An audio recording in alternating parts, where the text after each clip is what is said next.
This is CGTN, China Global Television Network.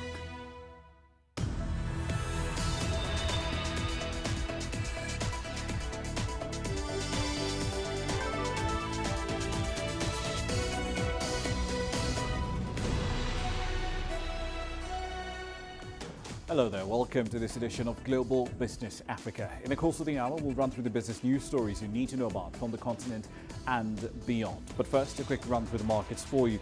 Arguably the big story at the moment, well, happening outside the continent anyway, is around DT Global. It's had its market cap decline by a massive margin, down at least 23% by 15:17 GMT to well under its listing price of $14 a share. It was roughly around $11.95. Now, roughly $20 billion essentially has been lopped off its market cap at that price point. The decline came off the back of the Cyberspace Administration in China barring new users from signing up for the app, citing violations in the collection and the use of users' data. In East Africa, Absa posted the highest gain among bank stocks in Nairobi today, vaulting it into the sixth most traded stock on the market today. Here's what's coming up tonight. The oil industry takes a rather uncertain path after OPEC Plus talks on production collapse. Ghana plans to issue Africa's first social bonds worth $2 billion.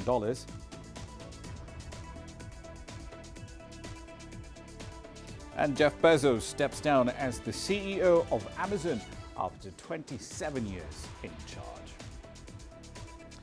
Our starting point tonight is in the world of oil. Goldman Sachs has said the collapse of the OPEC Plus oil output talks have introduced a great deal of uncertainty into the group's production path. Goldman is maintaining its view that $80 a barrel for Brent should be the price target for the summer and a gradual increase in output in early 2022.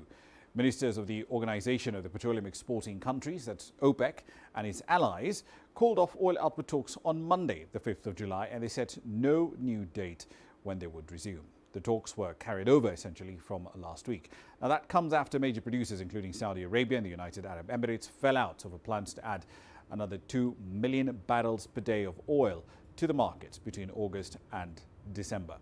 U.S. oil benchmark West Texas Intermediate crude futures advanced by at least 1.6% on Tuesday to $76.38 a barrel. The price of Brent crude, another global benchmark that has surged by roughly 50% this year, was up to 0.1%. $77.32 a barrel was the highest point there. That is the highest since late 2018. Now let's move on to South Africa. The country has made an important step in its efforts to regulate cryptocurrencies. It's just received a set of recommendations from a government working group. This comes as authorities grapple with an increase in the scale of financial scams, so millions of dollars are siphoned off into the crypto space and are very difficult to recover. From Johannesburg, here's CGTN's Samita Naidu. Illicit activity leading to large sums of money involving cryptocurrencies disappearing in recent years have forced financial state institutions and regulatory bodies to reconsider their previous approach to leaving digital currencies unregulated. I think that we are closer than many other marketplaces are. I think the Reserve Bank was very quick off the mark, but I think that's commiserate with much of South Africa's history in that we do tend to be early adopters of regulation, for better or for worse. So some of the better things there is, of course, you have tighter capital controls and more control of your economy and more transparency and more efficacy in dealing with economic crises, for example. A new working paper on regulating cryptocurrencies has been released and is expected to influence South Africa's next steps in dealing with digital currencies. We agreed that banning crypto assets would not be appropriate given the propensity such action might have in driving activity underground. Then also, I think, as well reported in recent months in the South African press and even internationally. So I suppose in view of the various suspected fraud and or scam related events, particularly involving crypto assets that have made the news over the last few months, doing nothing is also not an option. Authorities are currently looking for the founders of a Johannesburg-based crypto company after $3.6 billion of investors' money disappeared. So that's quite a challenge that regulators have to get a balance between making sure that you're giving enough space for young things to grow, but also not allowing things to move too fast. Our Reserve Bank is looking to start cracking down on the crypto space. I think that it's perhaps in this case maybe a little too late, but going in a bit too strong. The Intergovernmental FinTech Working Group was established in 2016 with the objective to create a forum for regulators to gain deeper insights into FinTech innovation and safeguard customers' interests. So each individual's kind of regulator or IFWG member, there is already the conceptual agreement and buy-in that they would take forward the recommendations and implement them as it pertains to their area of responsibility. The recommendations focus on consumer protection and how to bring crypto assets within the domestic exchange control framework. The working group says there will be a multi-speed approach to implementation over the next 6 months. Sumitra Nadu, CGTN, Johannesburg, South Africa. Small-scale enterprises in Uganda are angling to benefit from a share of the $1 billion loan that the country's acquired from the International Monetary Fund.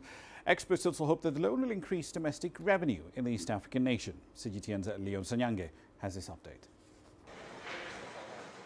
Uganda's economy has been hit hard by the COVID-19 crisis, forcing huge dips in tourism, agriculture and trade. But confirmation that a 3-year financing package has been approved by the International Monetary Fund has brought optimism that the country could get back on its feet. Because of the lockdown measures, government cannot afford to collect the domestic revenue that is collected in the past. In that sense, you need external support. And we are happy that Uganda is eligible for support because very many countries can't borrow. Transport restrictions, quarantine and long lockdowns have suffocated small-scale businesses like Paul Kaziro's. He imports used items from Asia. Kaziro is holding on to hope that economic support may be offered to the business sector by the government. You have to have a way of how coming down to us and see how they can help us as small traders, but who are fighting to see that we raise our stakes in the business that we are dealing with. So far, about $1.2 billion has been borrowed by the Uganda government from various sources for COVID-19 interventions. According to the country's Ministry of Finance, the first disbursement of about $258 million from the IMF has already been received. But the impact of such support in dealing with economic and social strife is yet to be felt. There have been challenges in how previous funds have been spent, but I would say that IMF has recognized this. That's why they have put the issue of governance in there. What IMF is interested in is for the Ugandan economy to go into meltdown. They want Uganda to maintain a certain level of macroeconomic stability. Uganda continues to be squeezed by COVID-19. Last month, the country experienced its highest surge in cases, forcing a 42-day lockdown. That is already increasing the pressure on both the economy and livelihoods. Experts worry that there could be further detriments to recovery if the COVID-19 pandemic lasts longer, and that could lead to more severe social and economic problems that will require the government to rethink its recovery plans. Leon Sanyange, CGTN, Kampala, Uganda.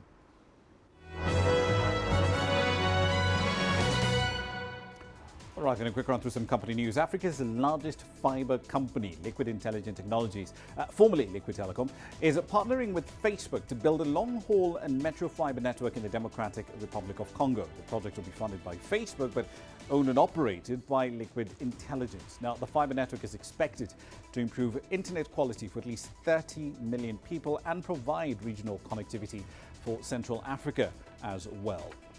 Egypt's B2B food and grocery delivery startup Max AB has raised $40 million in Series A funding, bringing the company's total investments to date to $46.2 million. Now, the company says it will use the funding to expand its physical footprint across the Middle East and North Africa. It's also planning to hire more talent and scale its recently launched business verticals, including new supply chains and embedded finance solutions too. The Kenya Electricity Generating Company, or Kenyan as it's more commonly known, is set to earn roughly $1.1 million from its clean development mechanism projects. It comes in the wake of the issuance of additional 309,000 certified emissions reductions for the organization's All-Carrier 2 CDM project by the UN's Framework Convention on Climate Change. CDM was, of course, designed as part of the global concern to contribute to climate change mitigation and to foster sustainable development in non-industrialized countries by allowing them to trade carbon credits. And finally, France has hit back at a new Russian law ordering French champagne makers to label their bottles as sparkling wine. France has some pretty strict rules protecting its bubbly, meaning that for something to be called champagne, it must be from the French region that actually has that name. But under Russia's new law, only local producers can call their drinks champanskoye. That's the Russian equivalent of champagne. France's main champagne industry group termed the law as being unacceptable. That's a run through your company headlines.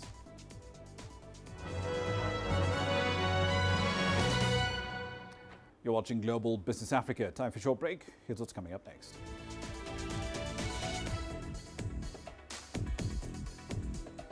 Ghana plans to issue Africa's first social bonds worth $2 billion.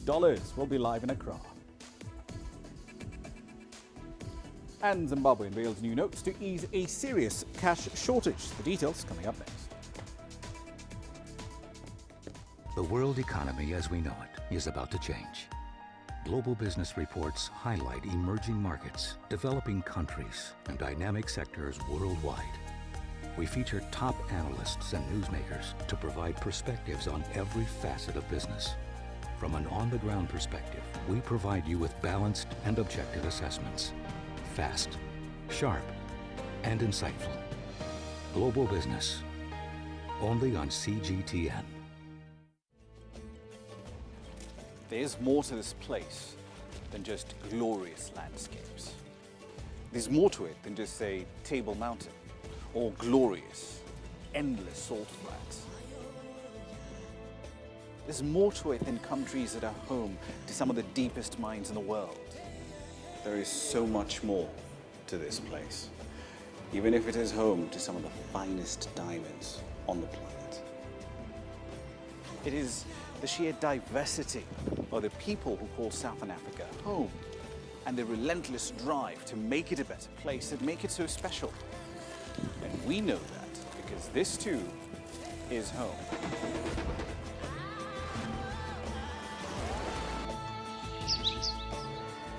No one knows Southern Africa like we do. CGTN, see the difference.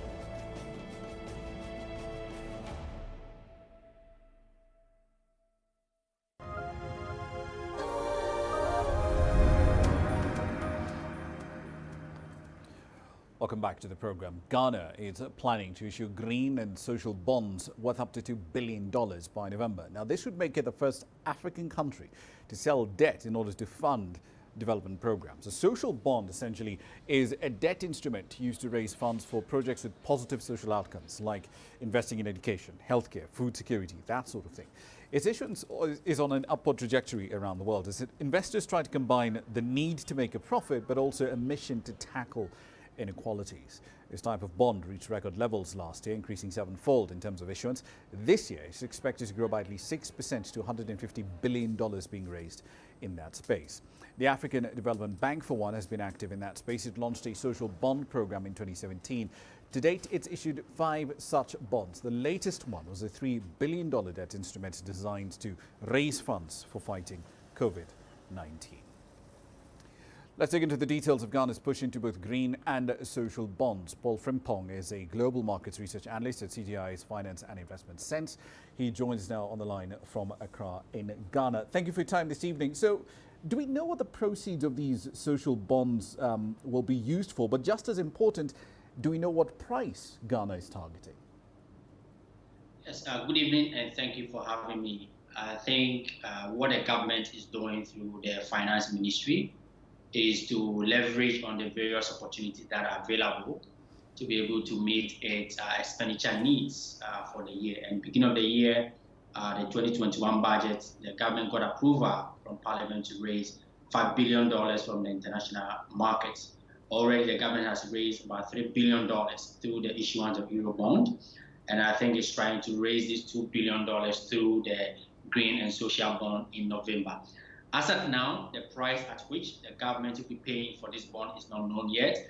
I think they're still gathering the team, and the purpose is that by November of this year, which is in the fall, they should have gone to the market to raise this green bond to become the first country in Sub-Saharan Africa to do so. Indeed, but given the price that we're looking at here, you know, the cedi has weakened drastically against the American dollar, 5.9 to the greenback today on the interbank market. This essentially is a record low. Is it prudent for the country to be getting into the market and procuring more dollar-denominated debt? Well, I think one of the key areas that the government look at when they are trying to borrow from international market, of course, is the issue about the local currency. So obviously, each time it's able to borrow in the international market, I mean, in the foreign-denominated currency, locally it helps to stabilize the local currency, which has been very weakening against the major currency, especially the US dollar. So I think that has been the wisdom. So, and also when you borrow locally, I think in a way you indirectly compete with the local businesses. So it's always advisable that you have the chance, and if you have the good economic indicators, that will make you to borrow from international market at a very competitive rate, then it's advisable you do so. Because in there, you're able to bring home a foreign currency that can show up your local currency. Indeed, and avoid crowding out the local market as well. Do we know if any of the proceeds of these bonds will go into buying up vaccines beyond what the country is committed to acquire through COVAX? Actually, I mean, Ghana is in a very tight situation when it comes to the COVID-19 vaccine. I mean, I think earlier on when they received the free doses through the COVAX agreements, I think it's been very difficult for the government to continue the vaccination program. And look at the rationale behind the raising of this $5 billion. I think $3.5 billion of it is going to refinance already mature debt, and it's only $1.5 billion that is going to go into investment, and most of this is going to social investment. I think one of the areas the government is looking to make sure it's very sustainable, it is flagship educational program called the Free Senior High School. I think that is where most of these funds that are going to raise will go into, of course, as well as other health-related activities. Indeed. One last question for you. So the finance minister also says that the country aims to raise its tax to GDP ratio up to 28%. Now, that's way above the sub-Saharan average, around 16.5%. In fact, it's much closer to South Africa. But how will that be achieved? Yes, I think this government has been very, very focused on the digitalization agenda. So there's so many initiatives that they've introduced, and all in the aid of trying to see how we can bring more people into the tax bracket. Because as it stands now, always government has been falling short on its tax revenue targets. And so what they've done is that over the period, they've invested strategically using technology. So one of the key elements you've seen that even Ghana became the first country in Sub-Saharan Africa to introduce a mobile money interoperability. They've introduced a digital addressing system, and now they've introduced the national identification number, which originally used to serve as an identity for Ghanaians, now has been converted to the tax ID number. So essentially, the government has moved the people paying the tax to about 15.5 million people. Of course, this does not necessarily mean that everybody is going to pay tax. Of course, you need to look at the productive people, those who are actually engaged in productive economic activities. And that but is this where certainly does make it much harder. But this does make it much harder for people to essentially try and to dodge paying their taxes, doesn't it? It expands the net. Indeed. But then again, we have to look at the productive side of it. Out of the 15.5 million people that are going to be paying tax because of this new identification number that has been converted to tax number, how many of them are engaged economically? I think those are the nitty-gritties that we'll have to look at to be able to convince that indeed we can move the tax revenue to 28% of GDP. All right, we'll leave it there for the time being. Paul Frimpong, Global Markets Research Analyst at CGI's Finance and Investment Centre. Thank you very much for your time this evening. Now, let's move on to Zimbabwe. The Southern African country will start circulating a new 50 Zimbabwean dollar note from Wednesday. The central bank governor, John Mangudya, says that $4.2 million worth of new notes will be injected immediately into the banking system, and that ideally should make it easier for Zimbabweans to use cash in day-to-day transactions. Now, two of the new 50 Zimbabwe dollar notes would be roughly enough to buy a loaf of bread. Zimbabwe switched back to its own currency, the Zimbabwean dollar, brought it back in June 2019, effectively ending a whole decade of dollarization. That move sent inflation rocketing to as high as 837% by July last year, reviving memories of hyperinflation that wiped out savings and devastated the economy back in 2008. The government has since then allowed the US dollar to circulate alongside the local unit. Inflation has also come down steadily. It's now around 106%. Ethiopia, in the meantime, has started the second phase of filling the Grand Renaissance Dam. According to the country's water ministry, the filling is being done in accordance with the original plan of this enormous dam's construction. The ministry further says the country officially notified downstream nations, Egypt and Sudan, about its intentions. But Egypt has rejected this move. The issue is set to be discussed later this week on Thursday within the UN Security Council. In the wake of these developments, following these developments rather, are Girum Chala in Addis Ababa and Adel Ehmaruki in Cairo. The timing is depicted through two important things. One, it is a rainy season, the wet season in Ethiopia at the moment. A lot of rain is coming, so it is a favorable condition for the country to proceed and fill the Grand Ethiopian Renaissance Dam for the second time. And the other issue, the most important issue, is this is a schedule that the three countries agreed upon when it comes to filling the dam. And last time it was filled, it was almost in the same time frame. And this time around, it's going to be, by the way, holding 13.5 billion cubic meters of water on the dam itself, the reservoir. And generally, the cumulative water that is going to be kept in the reservoir of the Grand Ethiopian Renaissance Dam will be more than 18 billion cubic meters of water. So for Ethiopia, it is about time. For Ethiopia, it's also about making this Grand Renaissance Dam start power generation. That's the ultimate goal. Also provide electricity, not only for itself, but also for the region, including other countries far away from the region. So it is about time, and that's what's happening according to authorities, by the way. I've been trying to speak to the Ethiopian Water, Irrigation and Energy Ministry officials there, people who've been part of the negotiation process have been telling us that, look, Ethiopia has been open for negotiation. Ethiopia is the one in the first place, even at this round, who officially pronounced the resuming of the filling of the Grand Renaissance Dam for the second time. And the official communication has been made for Egyptian authorities and Sudanese authorities at the same time. So at this moment in time, this is all about development. Ethiopia has been saying time and again that there is no reason why we have to affect Egypt or Sudan. This water should be shared amongst ourselves, but a colonial era agreement that is going to allow only Egypt or Sudan to use this water, Ethiopia sidelined, is not going to be accepted. Ethiopia is determined to finish it, but when it does, that it's not going to affect any country in the process. Now it is ready to talk, and any binding agreement should not prevent the nation from further using of the water, not only the Grand Renaissance Dam, but the negotiation should be all-inclusive, fair, and practical at the same time. So negotiations can continue. Ethiopian authorities are saying they are ready anytime, anywhere. The negotiations have not been going well at all from the Egyptian and the Sudanese perspective. They were stumbling, and they failed to reach a final legal binding agreement between the three nations, something that Egypt and Sudan have been persisting and trying to push forward for, to have a document that gives abidance of all three parties to a certain set of regulations that all three countries want. So how will this impact? It definitely won't make it better, because now Ethiopia proceeds with the second filling of its reservoir, which is expected to be much bigger in terms of water volume to be reserved behind the dam, and therefore hindered from the flow in the Nile River to Sudan and to Egypt.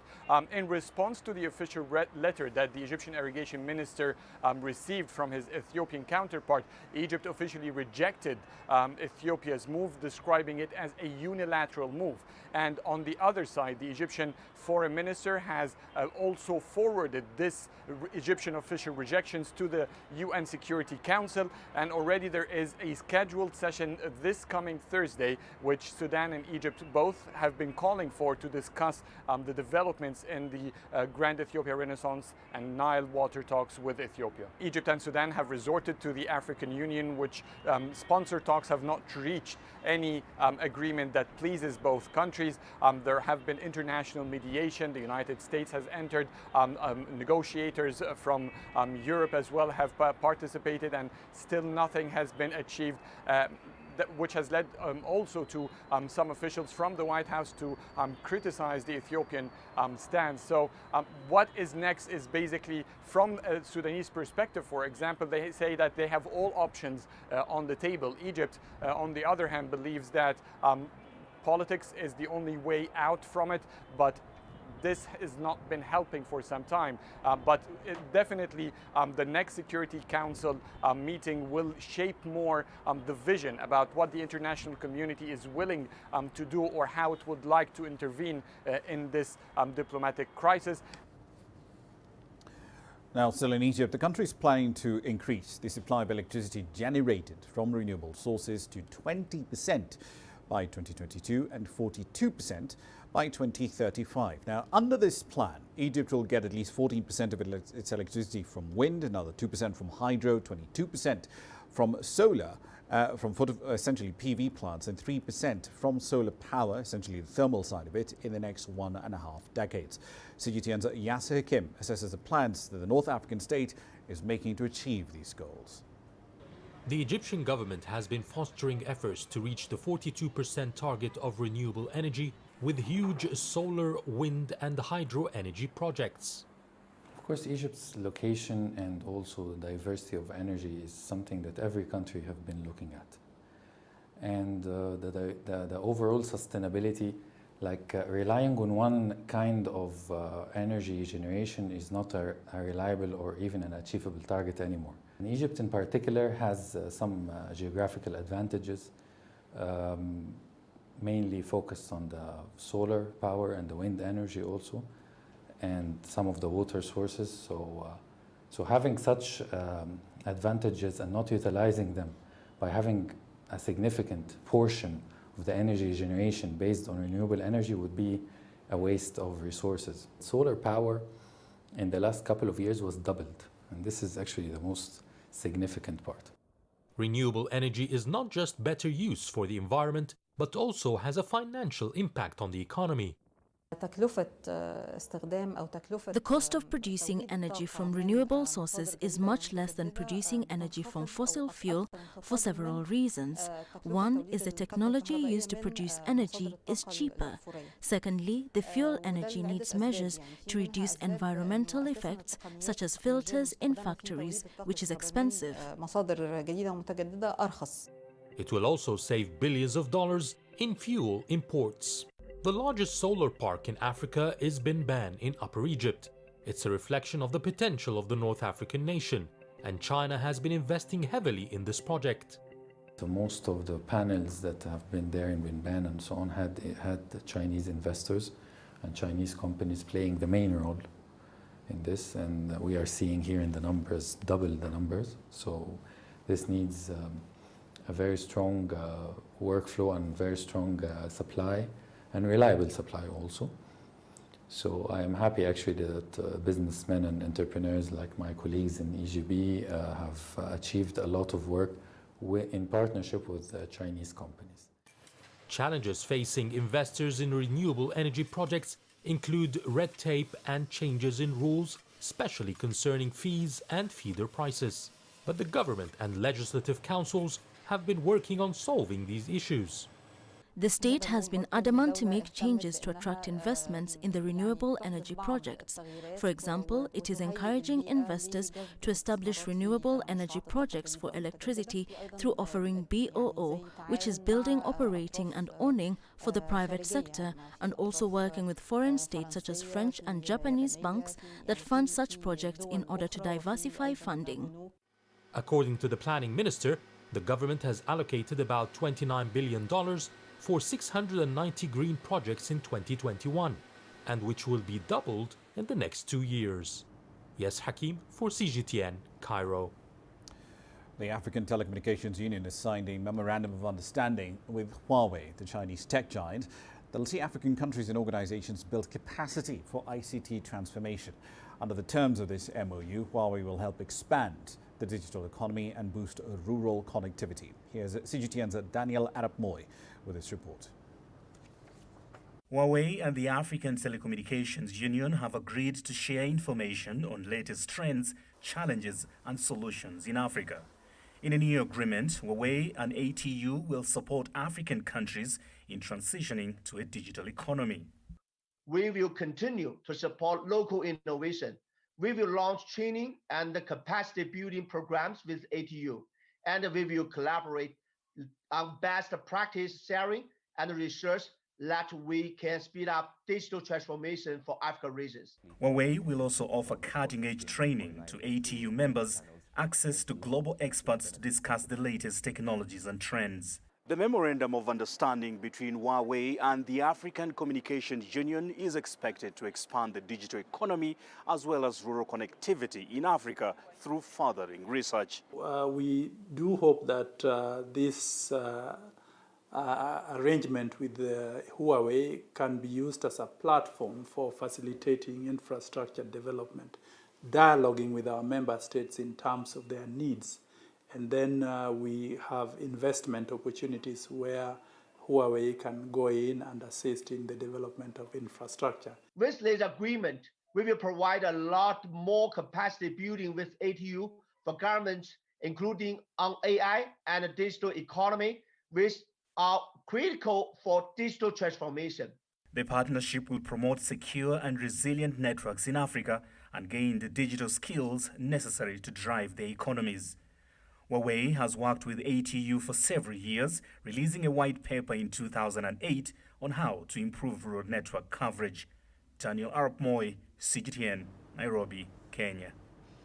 You're watching Global Business Africa. Time for a short break. Here's what's coming up.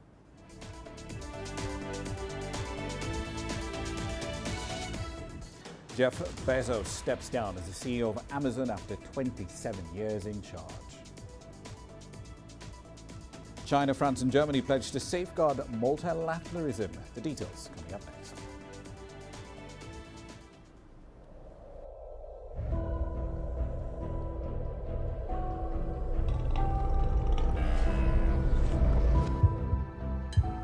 It's just taken me completely out of my depth, but at the same time it's exciting.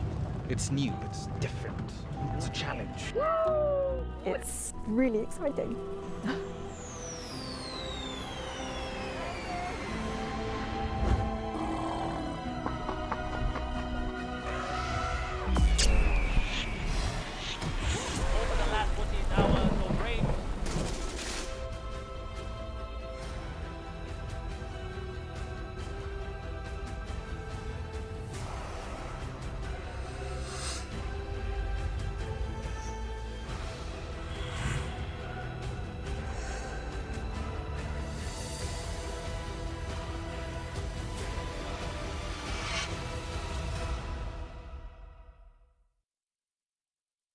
Business in Africa is at a crossroads.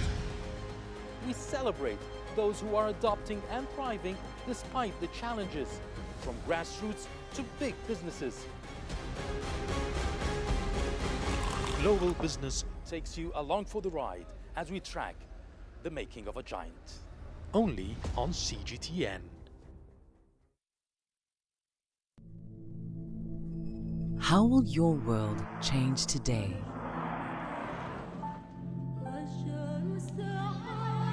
What happens here? What happens there?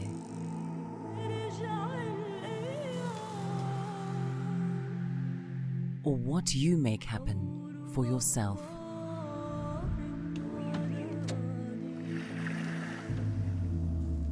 If it matters to you, it matters to us too.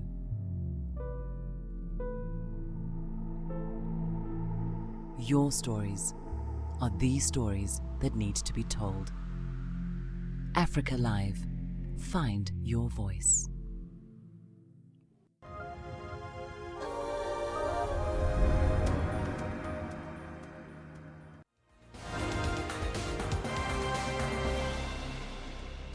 Welcome back. Let's run through some of the stories making your headlines at this hour, starting with Ethiopia. It started the second phase of filling in the Grand Renaissance Dam. According to the country's water ministry, the filling has been done in accordance with the original plan of the dam's construction. The ministry says the country officially notified downstream nations, specifically Egypt and Sudan, about its intent. Egypt, however, has rejected this move. The matter will be discussed on Thursday within the United Nations Security Council. Authorities in the northern Nigerian state of Kaduna have ordered the immediate closure of schools in areas that are vulnerable to attacks. This comes a day after gunmen abducted about 150 students from a secondary school in the state. Security forces are now hunting down the abductors and trying to rescue the victims. The number of school children kidnapped across the country since December is now over 1,000. Authorities in the Democratic Republic of Congo say 22 people have been killed in the northeastern province of Ituri. 14 of them were killed in fighting between the army and a militia group. 8 others suspected of collaborating with the rebels were lynched over the weekend. And finally, more than 500 leaders of political parties and organizations around the world have taken part in a summit with the Communist Party of China. Xi Jinping, the General Secretary of the CPC Central Committee in the Chinese head of state, delivered a keynote speech calling for win-win cooperation and coexistence. That's a run through your headlines.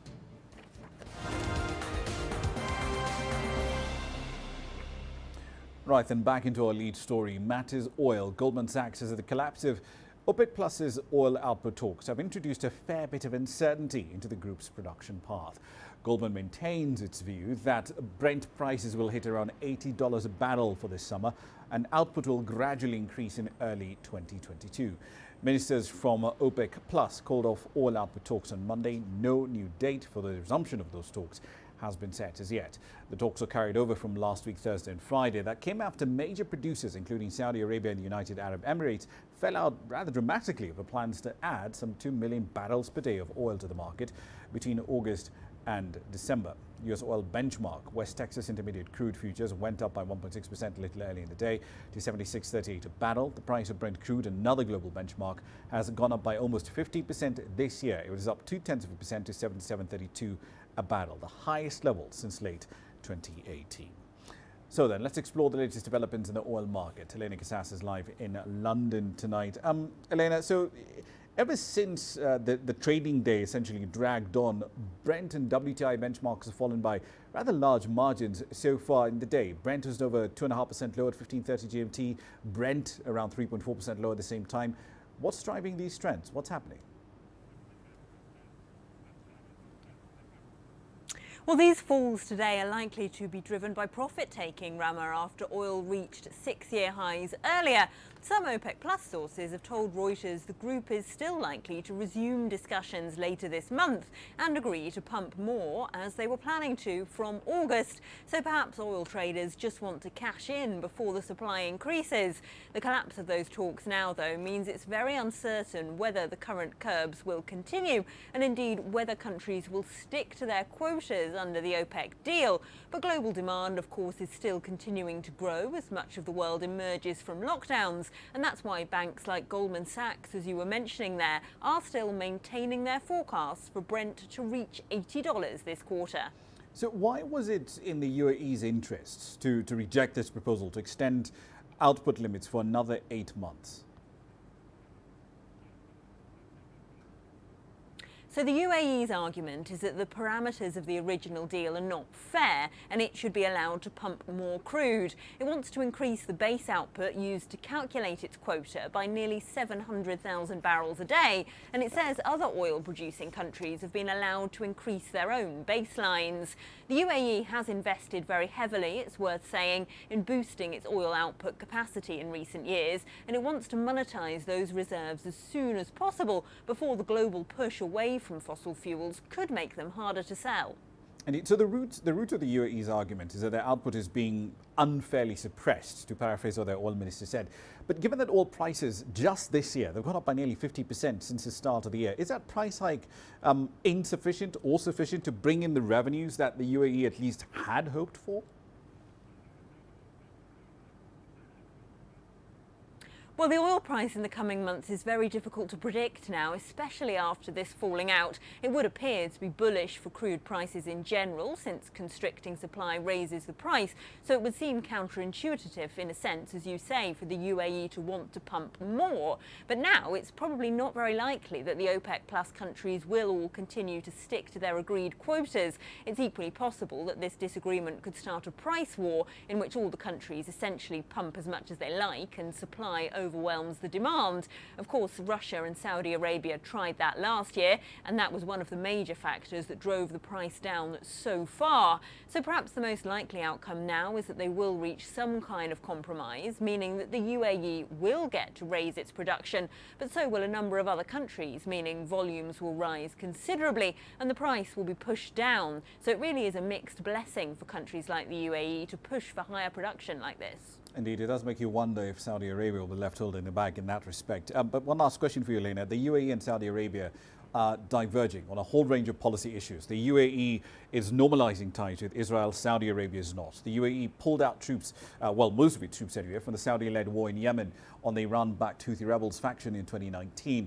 So where does this fight over oil production, where does it fit into that wider geopolitical picture? Well, analysts say this rare public disagreement does point to a growing economic rivalry between these two largest Arab economies. As you were saying, they were previously very much on the same page on a number of issues, launching a military campaign together in Yemen and so on. But now Saudi Arabia is trying to wean its economy off oil, and that's bringing it directly into competition with the UAE for international business and tourism. This week, Saudi amended its rules for imports from Gulf states to exclude goods made in free zones, which are a major driver of Dubai's economy. And it's also warned foreign firms they could lose out on state contracts if they don't set up regional headquarters in Saudi Arabia by 2024. But the two countries do still share joint concerns in the region, of course, about Iran in particular, although any political disagreements probably aren't likely to leak into the public realm like this. Indeed, we'll leave it there for the time being. Elena Casas there live in London. Quick update as far as the prices are concerned. Brent crude 74.57, down 3.3% essentially on the day so far. We'll keep tabs on that particular number and update you as the hour continues. Now into the world of tech. The Amazon founder Jeff Bezos has formally stepped down as CEO, and he's handed over his top job to the Amazon Web Services head Andy Jassy. Now, to be clear, Bezos will turn to other areas of interest like his space company, Blue Origin, but he's still the executive chairman of Amazon. Here's John Terry to this report from New York. Jeff Bezos started Amazon.com in the mid-1990s at a time when many of us didn't really know what the internet was. He began shipping books simply because they were easy to put in the mail and grew the company into a global behemoth. At the outset, Bezos told his financial backers they'd be unlikely to see a return on their money for 20 years. And he fought numerous battles in the early days to keep Wall Street short sellers off his back. The company he built is not without its controversies. Staff at the giant warehouse and shipping center in Bessemer, Alabama, tried to form a trade union. Bezos and his team spent millions of dollars lobbying against the idea, and the staff eventually voted it down. Now Bezos hands over the day-to-day reins to Andy Jassy, until now the head of Amazon's lucrative cloud division, AWS. But Bezos isn't going too far away. He'll stay on in an advisory capacity as executive chairman. In the meantime, the man who changed the world of e-commerce is free to pursue his passions, such as the Washington Post newspaper and his space company, Blue Origin. Jeff Bezos will travel to space with his brother Mark Bezos aboard Blue Origin's first passenger flight. It's scheduled for July the 20th, the anniversary of the Apollo 11 moon landing. John Terrett, CGTN, New York. China's President Xi Jinping has held a video summit with the French President Emmanuel Macron and the German Chancellor Angela Merkel. President Xi called on China and the European Union to expand consensus, cooperate and seek common ground. Li Jingyi has that story. Chinese President Xi Jinping stressed to France's Emmanuel Macron and Germany's Angela Merkel the world's need for mutual respect and cooperation, not suspicion and a zero-sum game. President Xi said China favors holding the 23rd China-EU leaders meeting at an early date. China also wants high-level talks covering strategy, trade, culture, digital, and climate change. The president underlined the importance of safeguarding real multilateralism. He said the international system and the UN Charter, as well as norms of international relations, must be upheld. International affairs should be addressed by all parties through consultations. President Xi also called for building a major country relationship that is stable and balanced. He hopes the EU will demonstrate strategic independence. China's greatest hope is to develop itself rather than replace others. The Belt and Road Initiative put forward by China is to create more opportunities for common development. We hope the European side can play a more positive role in global affairs and jointly safeguard world peace, stability, development and prosperity. Both Macron and Merkel joined President Xi's pledge to expand cooperation and consensus between China and the EU. Macron said France welcomes China's enterprises to invest in France and is willing to communicate with China on climate change and biodiversity. Merkel said Germany will increase cooperation with China on fair distribution of vaccines and improving trade. And she said Germany hopes the EU-China investment agreement will be approved as soon as possible. The leaders also discussed issues covering Africa, Iran's nuclear situation, Afghanistan, and Myanmar. In April, the three leaders held a climate summit via video link. On the agenda was cooperation in addressing climate change and China-Europe relations. Li Jingyi, CGTN. The 74th Cannes Film Festival opens up on the 6th of July with an impressive lineup of both guests and films on offer.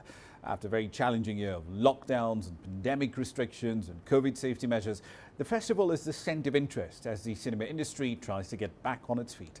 Let's take a look at what you can expect at this event on What's Hot tonight. With France's coronavirus curfew lifted in June, the 74th edition of the Cannes Film Festival will run from July 6th to 17th. I think for the whole film industry, Cannes is incredibly important this year because especially now that's happening just as theaters in so many parts of the world, particularly here in Europe, are just starting to open up. And the whole film industry has been so hard hit by COVID and by the cinema lockdowns that came with the safety measures that everyone is really hoping that this Cannes will be sort of a kicking off point, a sort of a reopening, a sort of re-entry back into the world for the whole film industry. The festival has an eclectic mix of films competing for top awards this year. The latest film in the Fast and Furious franchise will have its French premiere at Cannes. Against brother. This should be interesting.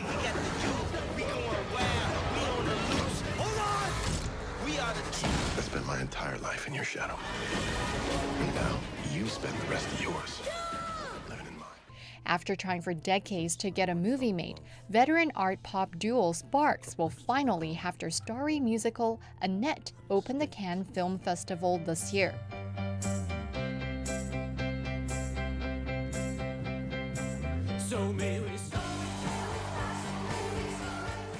Annette tells the story of a celebrity couple living in the contemporary Los Angeles whose lives get turned upside down with the birth of their first child. The world's biggest film festival opens for business on Tuesday, but with the coronavirus still spreading, the event has been scaled down. Lin, CGTN. Right, then a quick update on commodities. Going back to that oil theme that we had a little earlier in the bulletin, WTI crude down by at least 2.46%, 73.31 at 15.26 GMT. It's actually fallen by an even bigger margin at this point in time. Brent essentially is heading down, and this takes us back to where prices were really at the start of July. So relatively speaking, the decline is not that big. Gold bullion still negative on a year-to-date basis, down 5% to $1,801 an ounce. Speaking of which, AngloGold, the JSE-listed mining firm, announced its new CEO today, Alberto Calderon, effectively ending a near year-long search. The firm's shares have fallen by around 18% so far in 2021. Here's what's coming up next.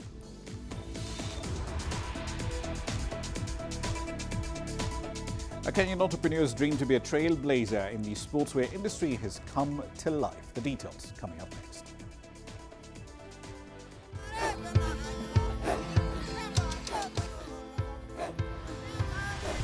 Africa is a continent of diversity, with varied climates and enchanting geography. and a people so distinct, but with a shared enduring spirit. We are at the heart of the continent to bring you the untold stories. Let's have a look. We celebrate Africa as it shapes its own destiny. I've been Shirushi, Tunis, Cairo, Juba, Johannesburg, Ethiopia, Tanzania. Africa Live. Find your voice. You don't find the stories of North Africa by sitting on the sidelines.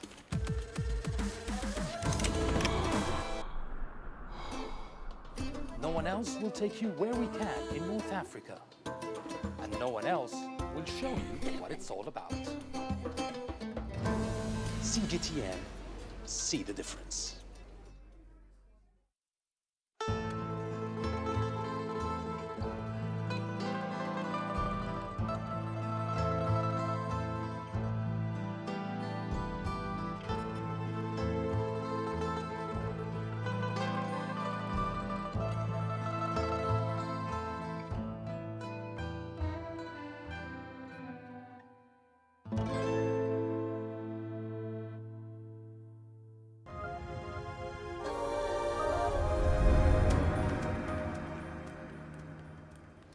Welcome back to the program. Now let's head over to East Africa. 6 years ago, a Kenyan entrepreneur, Navalayo Sembo Ombati, only had a prototype and a dream of producing world-class athletic shoes that would leverage on the legend of Kenyan athletes. After overcoming a host of challenges, Sembo Ombati is now looking to push past the breakout success of her first shoes by targeting pandemic-weary outdoor runners. With her story, here's CGTN's Mahia Mutua on Grassroots. Navalayo Osembo Ombati is the co-founder of Enda Sportswear, a company based in Kilifi at the Kenyan coast. A trained lawyer and accountant, Osembo Ombati started out with a dream of leveraging athletic shoes off the legend of Kenya's runners. All she had 5 years ago were a vision, prototypes, savings and rejected proposals for financing. It was, however, $120,000 she raised from crowdfunding platform Kickstarter that eventually helped her and her British-American co-founder set off to the races. Doesn't matter who you know, doesn't matter where you come from, just like athletics, it is your effort, you know? And so if you are able to convince people that this idea is worth existing, then people will come and give you in their different forms. And so that's one of the reasons why I believe, again, in addition to contract manufacturing, we have to really make crowdfunding popular in Kenya at least, or in Africa, because that way it removes all those gatekeepers, all those challenges you face on a day-to-day. It just basically means your idea stands for itself. Enda Sportswear recently teamed up with Umoja Rubber. Umoja has been making shoes for the Kenyan market since the 1970s. Together, they manufacture and sell running shoes to local and international clients. The goal, Osembo Ombati says, is to see Enda Sportswear become among the top 3 sports shoes in the world in the next 5 years. In business, just like in athletics, she says, a podium finish matters. It is a multi-billion industry, and even though Enda, by large strides, a successful startup, we haven't really gotten to that table where we command a significant share of the industry. And so for me, the focus remains on getting to one of those top 3 slots, just as in athletics, being on the podium matters. Enda's debut running shoe was a lightweight trainer called the E10. It's available in green, red and black, the colors of the Kenyan flag. The E10 is the ideal shoe for shorter and faster runs and is named after a little village on the western edge of Kenya's Rift Valley, where Kenyan marathon champions come from. The company's latest product will be targeting those who like the challenging outdoor spaces away from gyms or paved training grounds in the wake of COVID-19.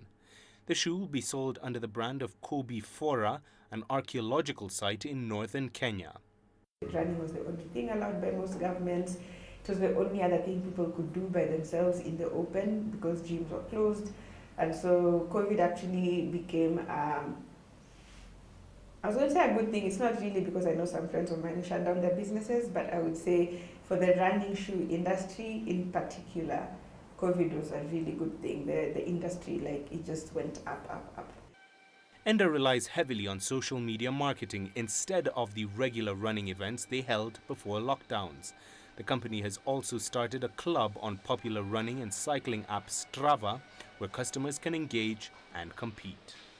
Mahemutwa, CGTN.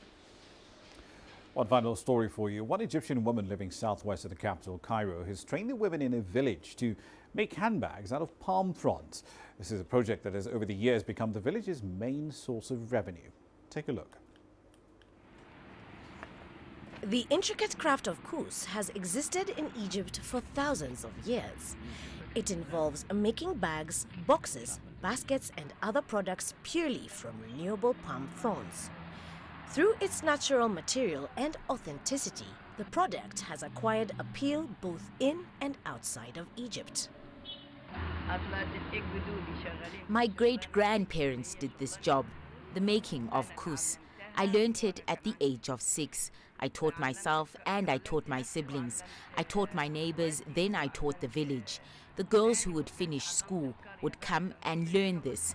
The whole village learnt it and is working with me. I learnt it at the age of 6 and now I am 67 years old. Ahmed says she taught the craft to her fellow villagers and is now producing on a mass scale, exporting to countries abroad and even taking orders that pay in US dollars. We export this to Arab and European countries. Instead of selling here at bazaars for around $3 to $4, we get orders totaling from as little as $1,000 to a maximum of $6,000. We are working, thank God. Instead of selling with Egyptian currency, we sell in dollars. She's provided employment for her community and sustained livelihoods by keeping this precious tradition alive. I've been in this industry for 50 years with Mrs. Kamela. We work and make a living from it for everyone and for my children. I decided to work with Mrs. Kamela. She taught me the skill.